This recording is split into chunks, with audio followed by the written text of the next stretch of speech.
Good morning and good evening, everyone. Thank you for joining the International Foundation for Electoral Systems for its U.S. Elections Program 2020, and in particular for joining today's panel. My name is Ashley Law, and I'm the Youth Specialist at IFES, and I'll be moderating today's event with three amazing panelists. We're joined by Madelaine Reis, a student disability advocate at American University in Washington, D.C. Madelaine is also the Director of Strategic Partnerships at the Health Advocacy Summit, which is a nonprofit that empowers young adults with chronic and rare diseases through advocacy efforts. Lee Jackson is also part of our panel. He's the Director of the Leadership Institute's Youth Leadership School, where he trains young people to be active political leaders. And we're also joined by Honorable Amanda Masono, one of the newest elected members to join the 4th Autonomous Bougainville Government House of Representatives in Papua New Guinea. It's very nice to see you again, Amanda. Before we get started, I'd like to note that IFES is a 501c3 organization funded in part by the US government. We have a bipartisan board of directors and a nonpartisan organizational identity. And as most of you know, we provide apolitical democracy and elections assistance. This work is made possible by the generous support of the American people through the United States Agency for International Development and other supporters. The content associated with this event does not necessarily reflect the views of USAID or our sponsors, nor do the opinions expressed reflect the views or opinions of IFES. So, with the election just a few days away, we've already seen an increase in youth voter turnout, especially in some of the most critical states, such as Texas, where we've seen the youth vote has increased already by more than 600% compared to 2016, the last presidential election. And in Florida, where the youth vote is 4 times what it was in 2016. And so we anticipate this year that there's a higher youth voter turnout, and this is why many political analysts are calling 2020 the year of the young. And obviously, we're already seeing a shift in the voting bloc to voters under 40, as there's been a huge increase in youth registration, activism, and engagement since 2016 and since the 2018 midterm elections. We're also seeing an incredible uptick in individual and collective youth activism, and this is being shown through large-scale social movements and demonstrations. And all of these factors could really lead to young people being a tremendous political force in terms of the outcome of the US election next week. So for this panel, we want to discuss youth participation from a comparative lens to the Asia-Pacific region, where 60% of the population is between ages 15 and 24. And so before we kick off the panel, I'd like to ask IFES's Regional Director for the Asia-Pacific region, Vasu Mohan, to sort of set the stage for this global conversation. Vasu?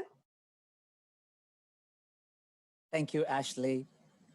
Welcome, everyone. Good morning, particularly to those who are joining us from the Asia-Pacific region.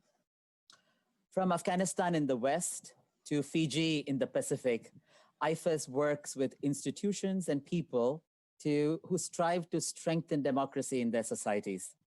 We are particularly excited about this youth panel because about 60% of the Asia-Pacific region is 15 to 24 of age, and therefore there's a lot to learn and share about the role of young people in creating democracies. So I started working at IFES 19 years ago as a youth myself. And throughout my career, I've seen so many excellent examples of young people who are at the forefront of democratic change in their societies. A few instances come to mind. I remember IFES being engaged with young voters in Sri Lanka and who, through a campaign involving over 400,000 people, called to reform the Sri Lanka's voter registration process and allowed for, thousands of 18-year-olds who were disenfranchised from the electoral process to ultimately be able to vote. They got a bill passed in parliament. In Afghanistan, university-age youth started debate clubs as a way to develop leadership skills. Now, even more closer in time, November 8th, Myanmar has elections, and there will be over 5 million new first-time voters, all youth, in these elections. And in Bangladesh, the Students Against Violence Everywhere program, it's a university student program with over 1,000 students in 10 universities who are really looking for alternate resolutions to violent conflict that plague our societies. And of course, from the Pacific region, you will hear from Amanda Masono, one of the newest elected members of the Bougainville House of Representatives, who's on this panel. You know, in the Asia Pacific region and around the world, youth are at the forefront of democratic and social justice movements. We see this in every country, developed, established democracies to new emerging democracies. And I really look forward to hearing from all of our panelists and thinking about youth participation, both from the lens of US elections next week, and also beyond that in a global sense. So welcome. We look forward to spending the next hour discussing this really interesting topic. So I'll turn it back to Ashley to kick off today's discussion. Thank you, Vasu. As I said earlier, our panelists and I will be discussing their personal experiences and some strategies and recommendations for engaging young people in the electoral process, both in the US and abroad. At any point throughout this session, I invite you to submit questions via the Zoom chat function for me to ask the panelists later on. So let's get started. Lee, I'd like to ask you our first question. What motivated you to become engaged in politics and community issues? And at what age do you think young people should become engaged in civic and political life?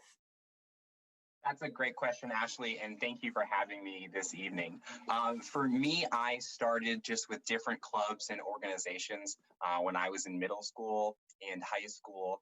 And then after I graduated high school, when I was in college, I still wanted to be involved in my home community. And I actually felt there was a disconnect between my local school board, so the governing body that oversees our schools and our community. So for me, it just was the next natural step. To run and to serve on my local school board and to serve local office. And then it just since continued from there. I'm a big fan. I was a summer camp counselor back in the day for 3 or 4 summers in a row. And we had something called the buddy system. So if you went somewhere, you always had a buddy. And that was something that I brought with me when I started working on campaigns. And as a campaign manager, my rule was, you know, if you're 12 years old, you're old enough to knock doors with a buddy or things like that, or talk to other voters. And as a campaign manager or someone who's been on professional political campaign staff, I would always go out of my way to make sure I found young people to help out with my campaign events. They seem to me, they always have the most energy. They're some of our best volunteers. And people are more likely to talk to them because sometimes they just think they're selling Girl Scout cookies. But hey, I'll take it either way.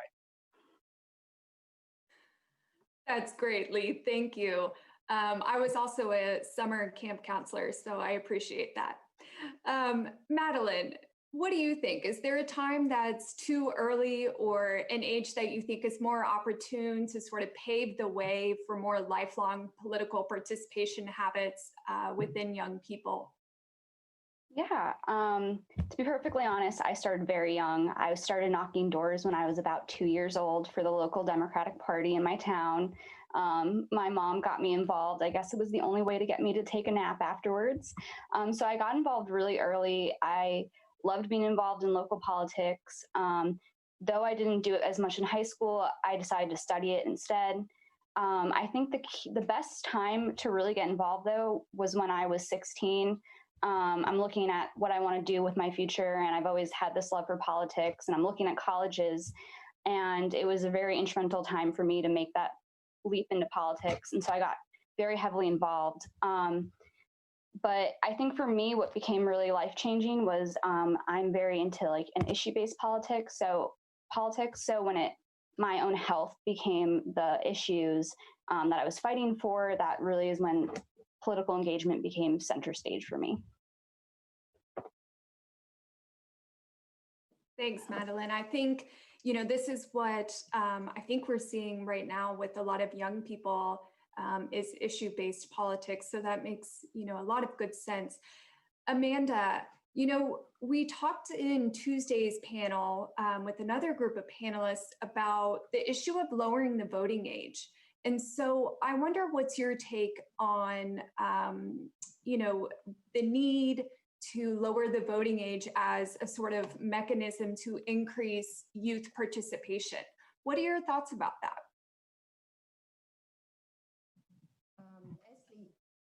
I still think that the voting age should be 18 as it stands, going with the international recognized age as the age 18 as the allowable voting age for young youth to participate, especially from the Pacific and one of the Pacific Island countries, Papua New Guinea, where you have a high rate of illiteracy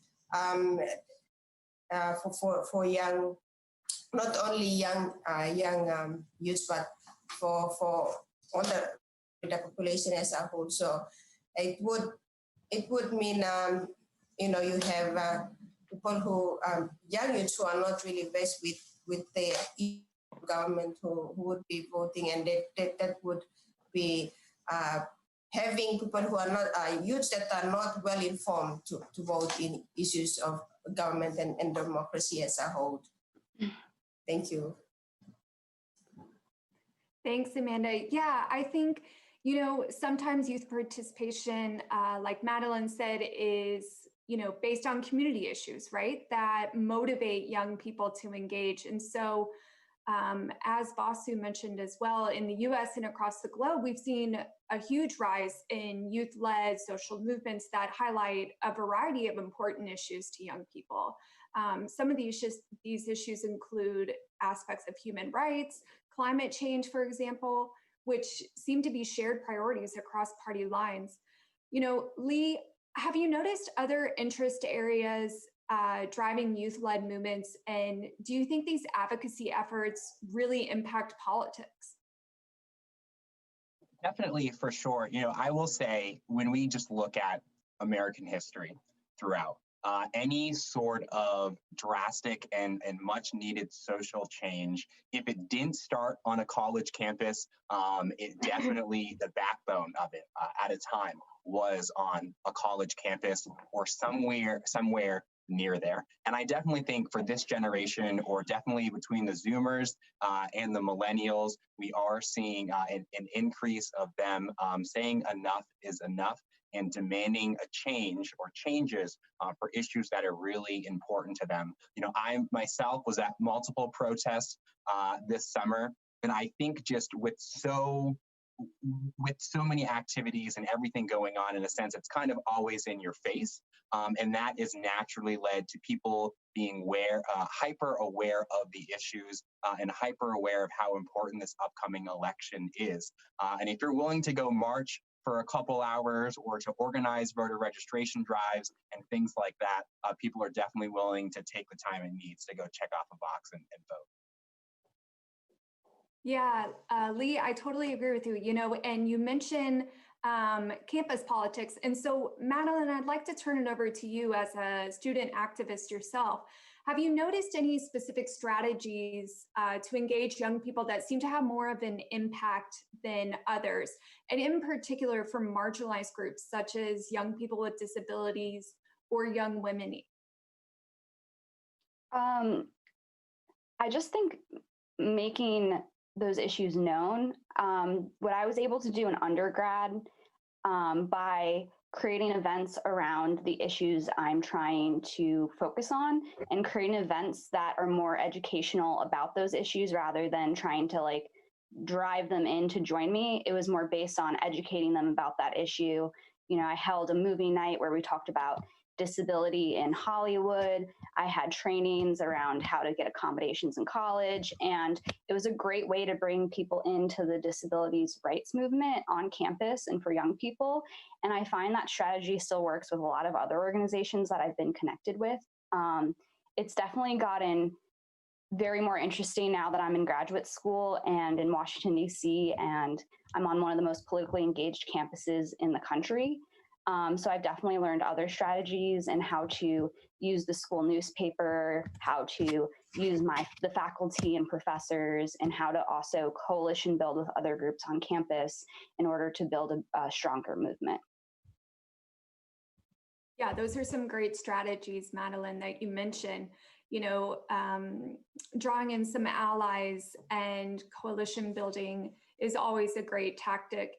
I think, too, we've noticed across the world, actually, that university campuses sort of seem to be a space in which it's okay to talk about some of these more sensitive issues. So I appreciate you sharing that. Amanda, you know, as a recently elected member of parliament, and of course, as a previous member of an election management body, the Bougainville Referendum Commission, you know, what did you find to be key motivators for young people to get involved in elections?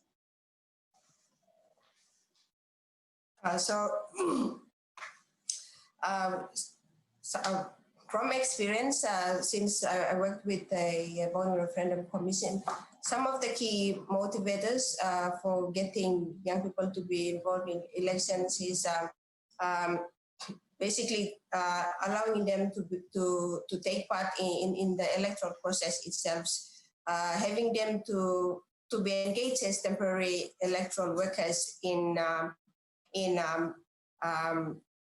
going out to assisting the polling teams, and also during counting process, where they actually engage and participate in those processes, but also going out as engaged as observers of the process and seeing how elections are being carried out. Another thing is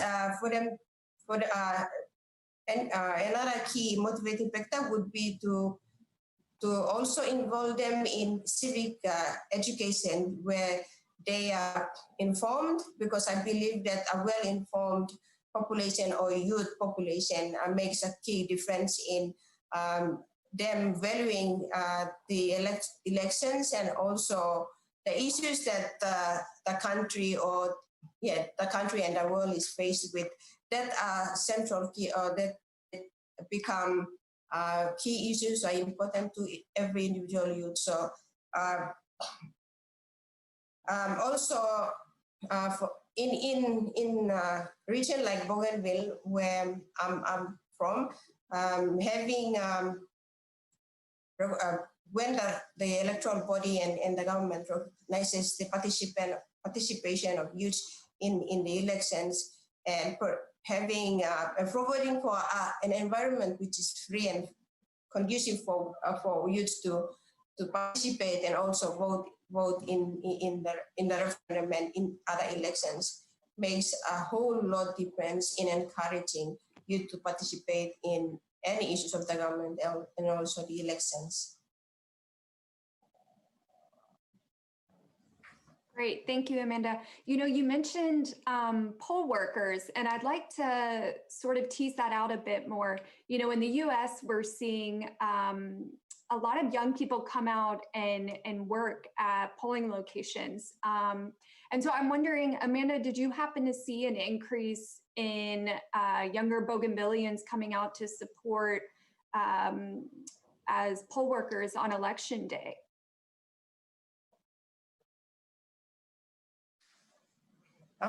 Yes, for this year's 2020 elections and last year's Bougainville referendum had a very high turnout of youths, you know, taking ownership of the process, and I have never seen such a situation in Papua New Guinea, especially in Bougainville as a whole, where youth are starting to step in and be part of the process, seeing the significance of their involvement prior to that during the referendum, because it was a vote on Bougainville's political future, and youths see it as, you know, a better future for Bougainville in the coming years.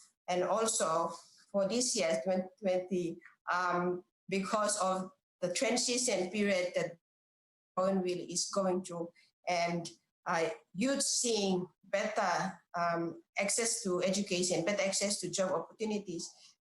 This time around, the 2020 election, ABG general elections, had enormous youth participation where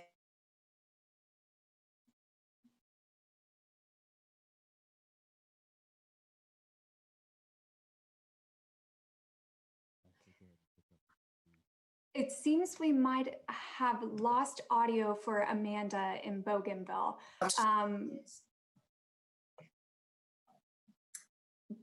But I think it's wonderful to hear, you know, with the latest, with the last election in Bougainville, which I believe were just a few months ago, you know, to hear that there's been an increase in youth participation. I think this is sort of the global trend we're seeing, right? And so, you know, voting is absolutely important on election day. I think we've also established that non-formal methods of participation and advocacy are extremely important as well. In the last couple of years, there has been an incredible surge of young people registering to vote, but we don't yet know how this is going to translate in terms of the overall youth voter turnout. Now, certainly we're seeing that, you know, there are high rates of youth voter turnout in terms of early voting, but you know, what's the overall youth turnout going to look like? Madelaine, I'd like to ask you, you know, in light of the COVID pandemic, what might be some of the challenges to engaging young people in elections right now? And how have you seen young people be resilient and overcome these challenges that they're facing in order to get their voices out there and to vote? I think some of the issues young adults are facing are just trying to understand their other options to vote. We've had to do a lot of voter education around early voting, absentee voting, and what that looks like and how you can accomplish that in your state. But young adults have been so resilient, and because of social media and the great internet connections we can create, it's been really easy to create groups online and talk with other young activists about how we are, you know, working in each state to make sure that this youth voter turnout does turn out. And it's definitely been difficult to try and create all of the types of training that you might do in person at a college to translate that onto the internet. But I think because of, you know, platforms like Zoom and some of the great apps that we have now, like Slack and stuff like that, has made it much easier to make sure that everyone is educated on how to vote. Yeah, I think that's, you know, absolutely what we're seeing is, you know, digital activism.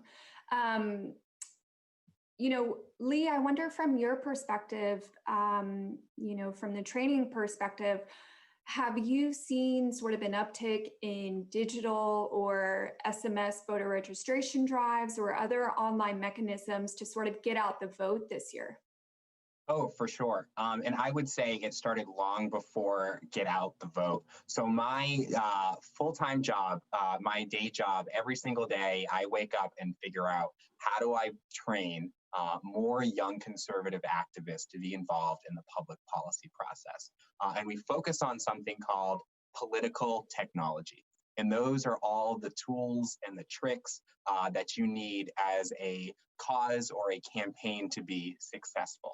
And it's my job, and I guess the best way to think about it is I work with students, young professionals, whether they're in America or at the Leadership Institute. We actually have an international training department, a really strong one. But I see it as I train my students and give them a toolbox and give them every single tool that we are aware of that we consider to be effective.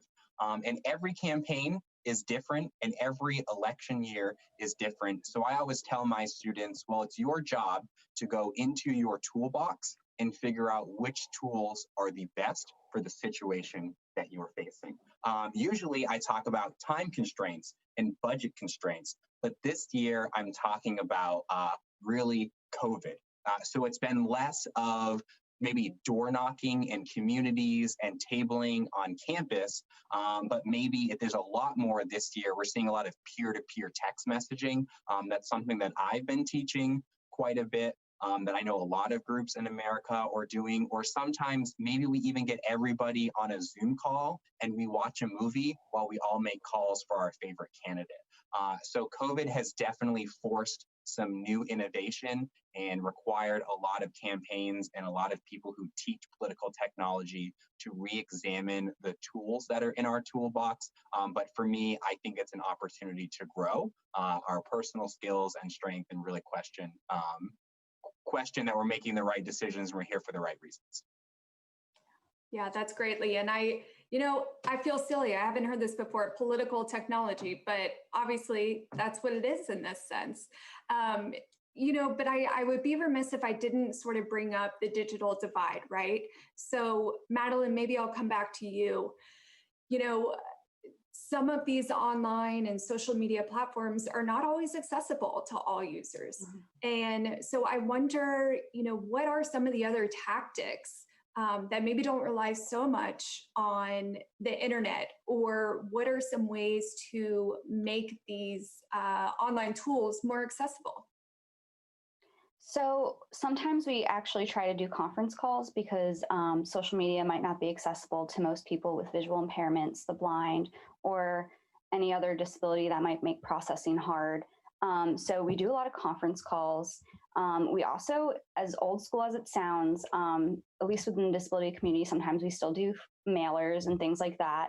But it's been a very difficult thing to navigate, especially now that they're also making digital ballots for people with disabilities, because we're definitely noticing that digital divide, not just with social media, but in the disability community with internet access or printer access to print out that digital ballot. And so we're trying to train people in ways on how to go to the polls and do maybe voting on Carside or using the technology in a polling station because other options aren't accessible to them. We are also making a really strong effort to make our social media accessible. We include image descriptions, alt text. We make sure all of our graphics and stuff are in certain color contrasts, so it works for people with visual impairments. We also make sure, there's captions on all our videos.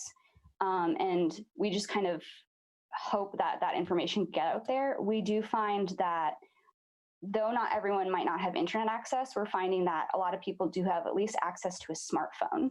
And so we've also made it so we make sure a lot of our content is user-friendly on a cell phone and in that display. We also make sure that any type of content we print out, and if we are mailing things, they're in an accessible format. So, that's maybe Arial font, size 14, and just trying to make sure that everything's accessible for everyone, and making things as clear as possible. Yeah, thanks, Madelaine. Those are some great ways to make voter education more accessible and just make the political process more accessible for everyone. I see we have Amanda back. Amanda, we've been sort of talking about digital tools and the digital divide. And so, from the Bougainville perspective, we'd love to hear, you mentioned young Bougainvilleans being involved in voter education initiatives. So what were some of these voter education outreach methods that you saw work really well in the latest election?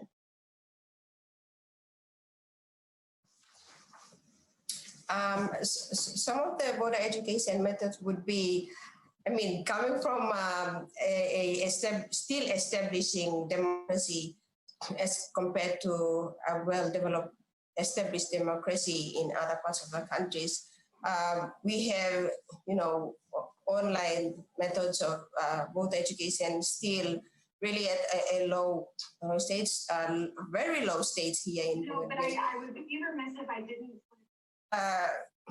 More the voter education methods that we used was basically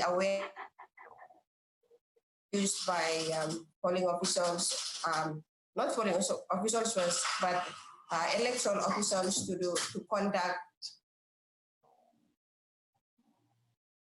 to communities through face-to-face. Another method would be Facebook's social media. Social media has been a challenge because of the internet access internet here in Papua New Guinea as a whole. So these are the issues that Papua New Guinea and Bougainville is still faced with when it comes to online access, both education. So we're basically stuck doing the old school methods, talking face to face, and radios and awareness methods. Yeah, and Amanda, it's funny you say old school, but I think some of those techniques are some really effective strategies at times, especially in terms of creating a community. So thank you for sharing that. And Lee, I have one question I skipped over since we had Amanda join us, but for those who maybe aren't aware, the Pew Research Center reports that Generation Z, so voters from 18 to 23, are more racially and ethnically diverse than older generations. And so, Lee, I'm curious to know, what do you think about this level of diversity and how it might impact voter turnout? And then I would like to ask Madelaine the same question.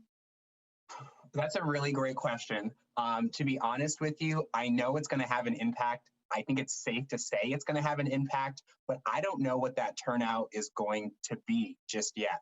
And I know earlier we talked about more young people are voting than ever before, but the share of young people voting is actually continuing to increase. So I think partnering that with this just younger generation being more ethnically diverse, I think we have started to see that a little bit, whether it was a demand for criminal justice reform and some other things that might jumpstart some of the issues that have been talked about for a while, for decades, but we haven't seen change. But specific changes, I can't tell you, but I will say, as someone who follows elections closely, I'm really interested to see what the data says post-election day.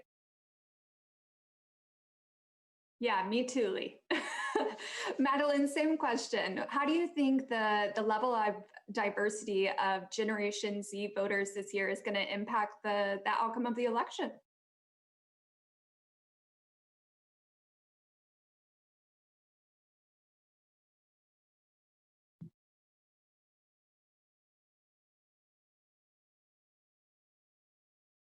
Mute. Hello. Sorry, I was on mute. I agree with a lot of what Lee was saying, and I really am also interested in seeing the data when it comes out.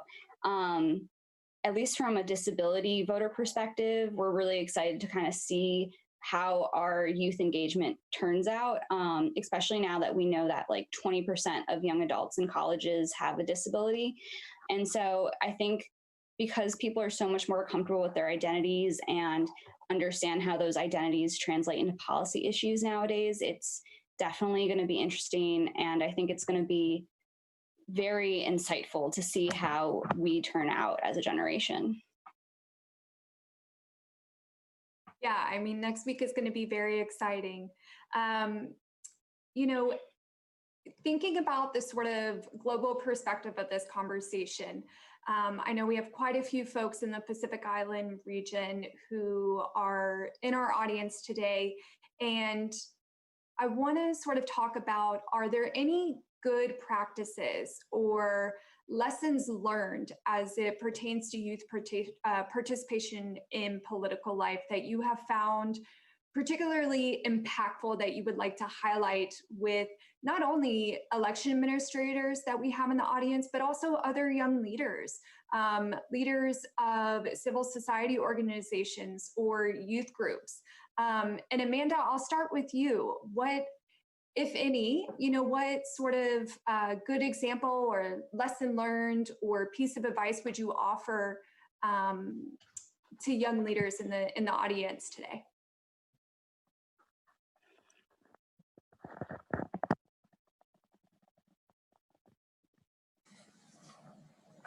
Sorry, Ashley, could you come again?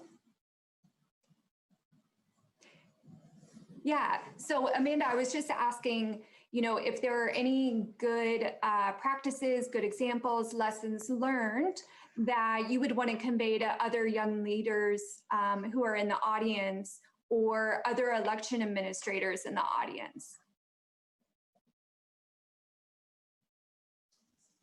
I think for us, some of the lessons learned would be to actually for Bougainville as a whole, for Bougainville, we would like to get more youth participate in elections through civic education, and also actually encouraging the youth movements that you've mentioned earlier, because right now we're still at a developing democracy states where a lot of things are prettily centered around our cultural norms and the religions and basically the government system. So what we want to do is engage women and young women and men to participate as early as possible in political issues, and also understanding the roles of elections, so that they can be well versed with the issues and also participate in those activities. Great, thank you, Amanda. And same question to you, Madelaine. Sure. I think just piggyback off of what Amanda said, we want to really get the youth involved. And I think, great ways to do that would just be starting voter registration drives at high schools and colleges. Those are some of the best practices. When I was registering people to vote in Florida, you can actually start registering people to vote at 16. And that's a great way to get young adults and young people involved in voting. And I think you also have to include civic education along with that, as well as just teaching people different methods of voting and other political ways to get involved in the voting process.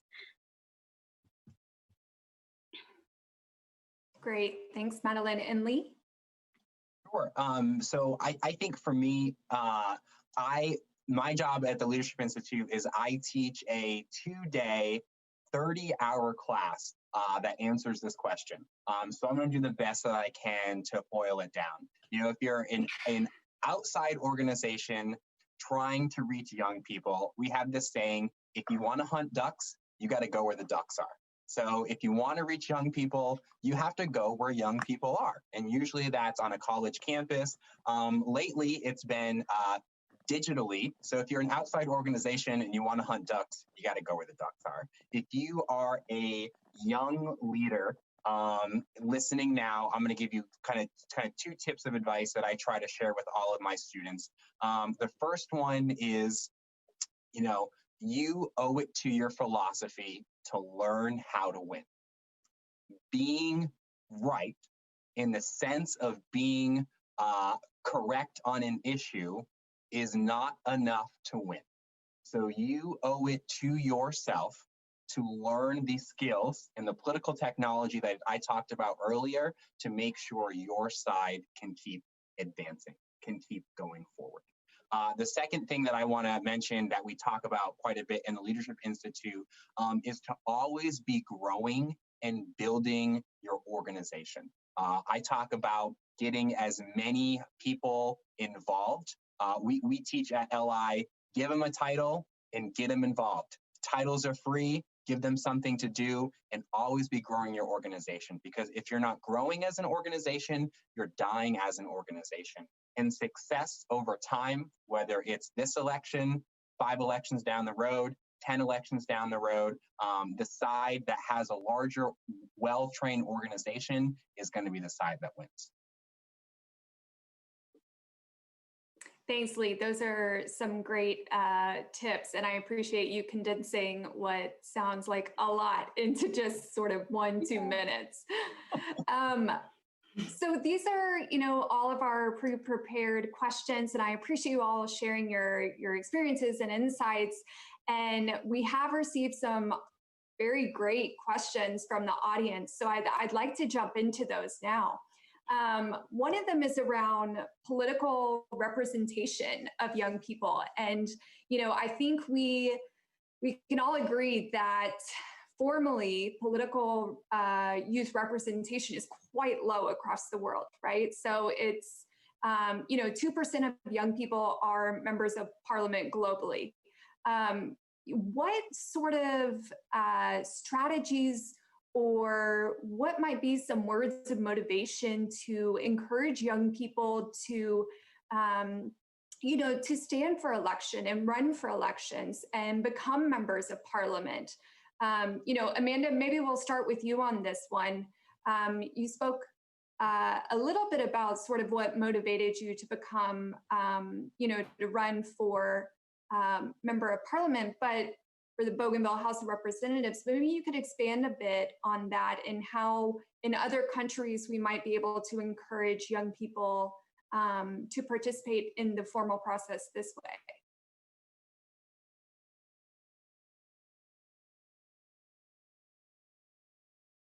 Thank you, Ashley. We in Bougainville, I'm going to talk on our case. In Bougainville, this year's election has seen a lot of young, both women and young men contesting the elections. Basically, they have seen the issues that are faced in the country as a whole with in access to education and job opportunities. And a lot of times they have seen that they have not been participating in the process as a whole, rebuilding the region. So those issues that youths were advocating on and the government has not taken on board has collectively brought the youths together to actually endorsing their own candidates to contest the elections. And that's why you will see a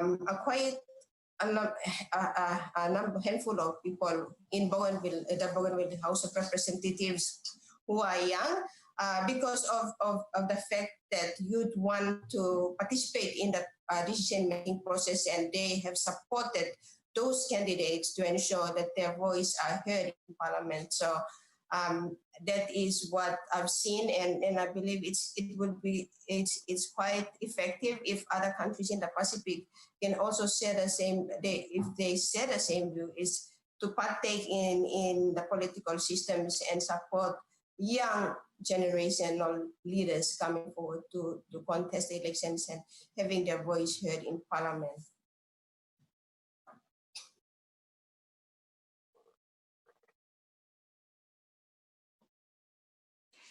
Yeah, that's great, Amanda. I think, bringing young voices to Parliament is incredibly important.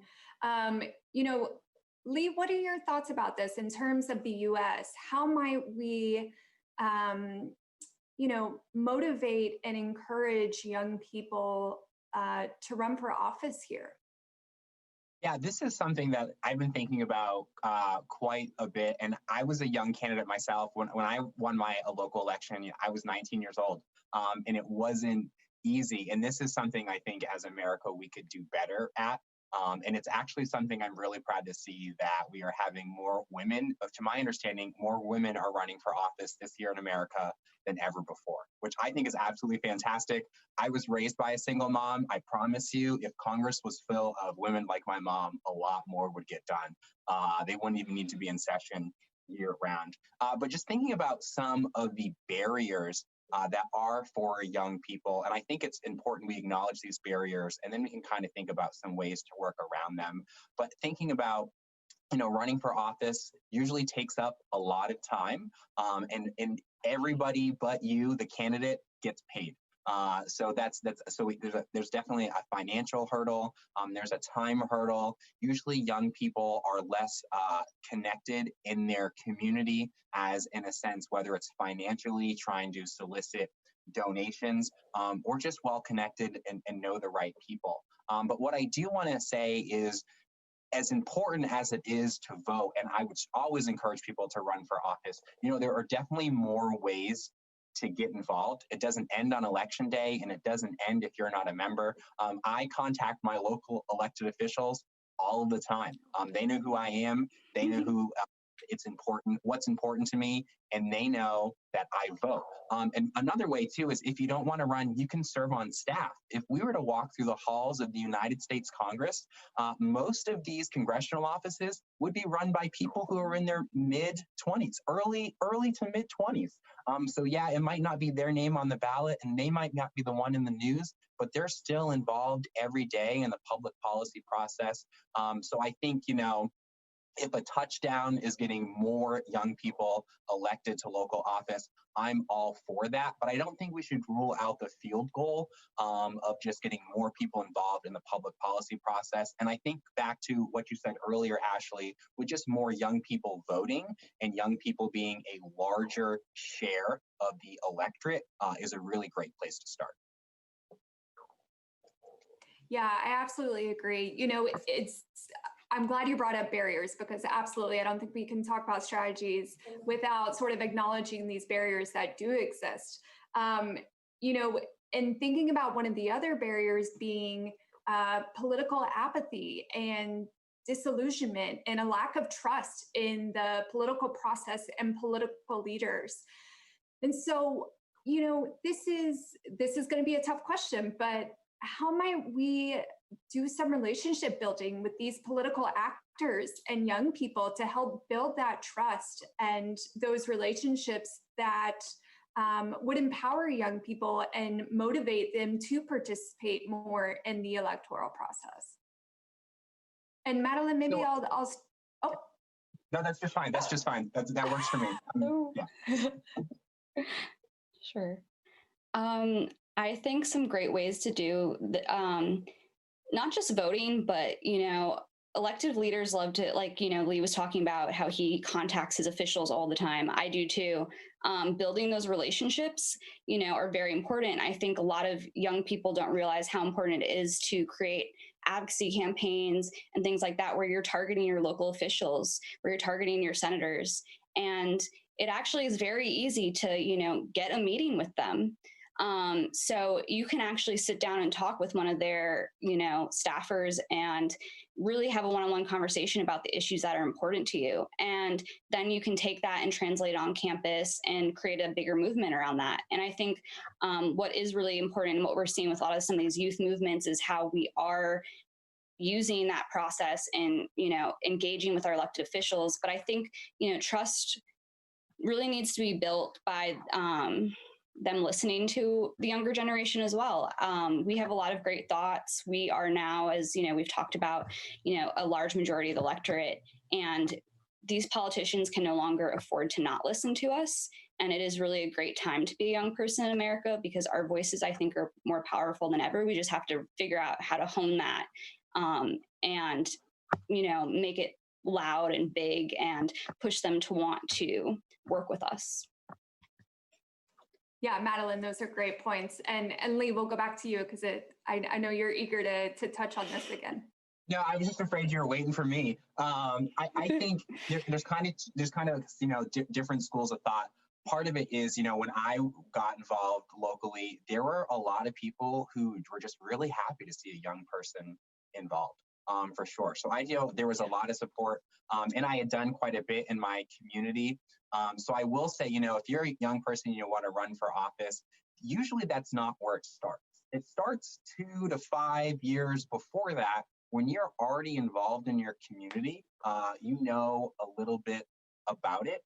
And that involvement could be different. For me, some of my biggest involvement, I was a volunteer track coach for like the 14 and under team. So I knew people, just some things like that.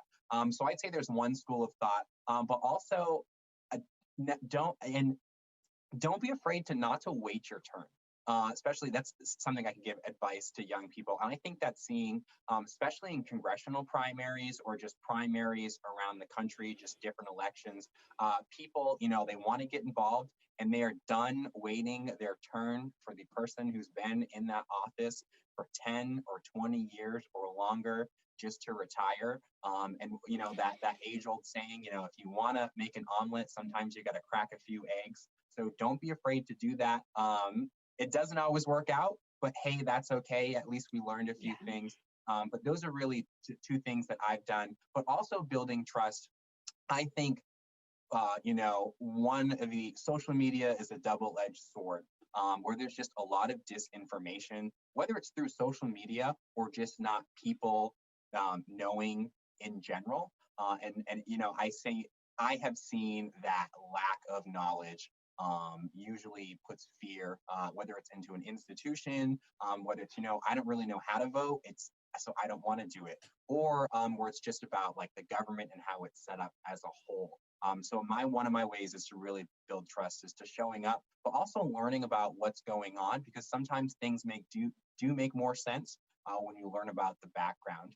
But I think Madelaine hit the nail on the head when she talked about bringing more people together. It is really easy, or should be easy, to get a meeting with your local elected official. And if it's not easy, then it should be easy to replace them. Yeah, Lee, I think those are, great points about community involvement and don't wait your turn. I love that. Amanda, we've obviously met in person over a few different trips that I've taken to Bougainville. And, obviously I've witnessed Bougainville. There's a lot of grassroots efforts and community efforts to sort of mobilize young voters. And I wonder, as you were campaigning and what you're seeing with some of your colleagues, what are some of the ways that we can, continue the community building and relationship building once someone gets elected into office? What might be some of the ways that you can do that in Bougainville, or you are doing that in Bougainville?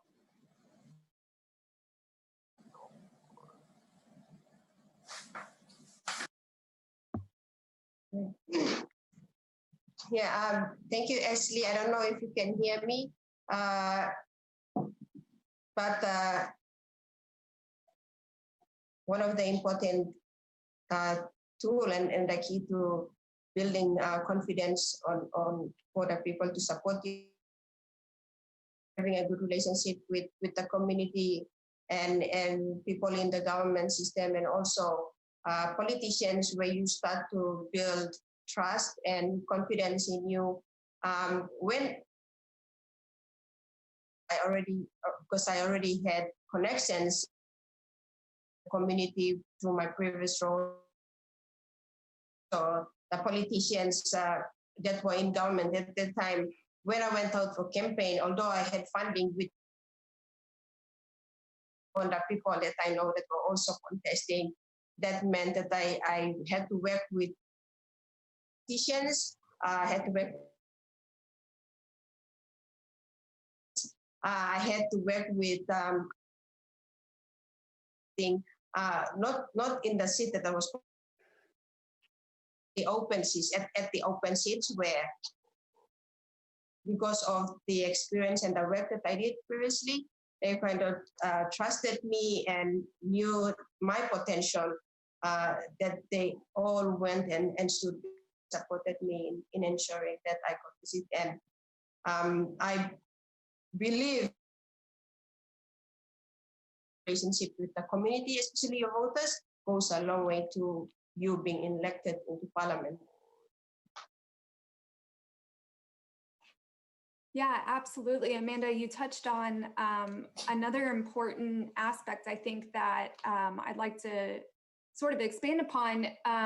It's not just community involvement, but it's really leaning on our allies, right? So the family relationships that we have, the relationships we have with community leaders who can support us with building skills or support us in other ways to get to where we want to get in terms of, the type of participation that we want to achieve in the political process. So either running for candidacy or getting involved in voter education campaigns. It's really leaning on the community and your allies within who can help sort of make those connections. So relationship building is key to a lot of this process. And I am sorry to say, but we have run out of time. I just want to offer maybe 30 seconds to each of you if you would like to make sort of, one last note or comment towards either young leaders or election administrators in terms of bolstering youth participation in the electoral process. Lee, any final thoughts from you? So I guess my last final thoughts are, decisions are made by those who show up. So, if you care, you are obligated to get involved, and at the very, very least, go out there and vote and bring a friend with you. But like I said, the Leadership Institute has an international trainings department. So you can always email me. It's just ljackson@leadershipinstitute.org, and we can do what we can to set something up. But finally, like I said, decisions are made by those who show up. So start by voting and just go from there. Great. Thank you, Lee. Madelaine, any final thoughts? Sure. I mean, wow, I thought I had a thought. Now I'm sorry. I think, you really just build on those relationships and decide on which route you want to go. Do you want to be a candidate? Do you want to be a political activist? Do you want to be, a staffer? And I think you really just, as a young person, you have to think about, do you really want a seat at the table? How badly do you want that seat at the table? And what relationships and connections can you make to get that seat? Yeah, that's great. And Amanda, any final thoughts from Bougainville? Just for the youth who want to create change and want to impact on how the society works and all those issues that we have, just keep on talking and keep on doing the good things that you do, because one day people who recognize you, they see the potential in you being involved in the process, and that's where your voice gets to be heard. Yeah, thank you. Great, Amanda, I'll echo that sentiment. Keep on talking, keep on doing, keep on taking action. So thank you all for a great discussion. I want to thank you, Madelaine, Amanda, Lee, for your words of wisdom, for your recommendations, and the many tools that you all shared today. Thank you, Vasu, for your opening remarks, and many thanks to the team behind the scenes for support with event logistics today. And thank you very much to our audience for participating in this discussion and sharing these great questions. We hope you are taking away some key lessons for future efforts, and we appreciate you being with us today. Next Monday, November 2nd at 8 a.m. Eastern, our U.S. election program activities will kick off again with remarks from IFAS's president and CEO, Tony Bambury, IFAS's board co-chair, Tad Devine, and IFAS's vice chair, June DeHart. And will be followed by more panel discussions on the U.S. elections, including a live forecast on Election Day, which we all know is coming up. So remember to visit www.usep.ifas.org to continue the conversation and engage with IFAS's youth programming all year round by following our Twitter handle @IFASYouth. And finally, before we close, I'd like to remind our audience that IFAS is a 501c3 organization funded in part by the U.S. government with a bipartisan board of directors and a nonpartisan organizational identity. And we do provide apolitical democracy and elections assistance. This work is made possible by the generous support of the American people through the United States Agency for International Development and other supporters. The content associated with this event does not necessarily reflect the views of USAID or our sponsors, nor do the opinions expressed reflect the views or opinions of IFAS. Thank you all again for joining us today. Thank you, panelists, for your words. Hope to see you next week at our event on Monday. Have a good day.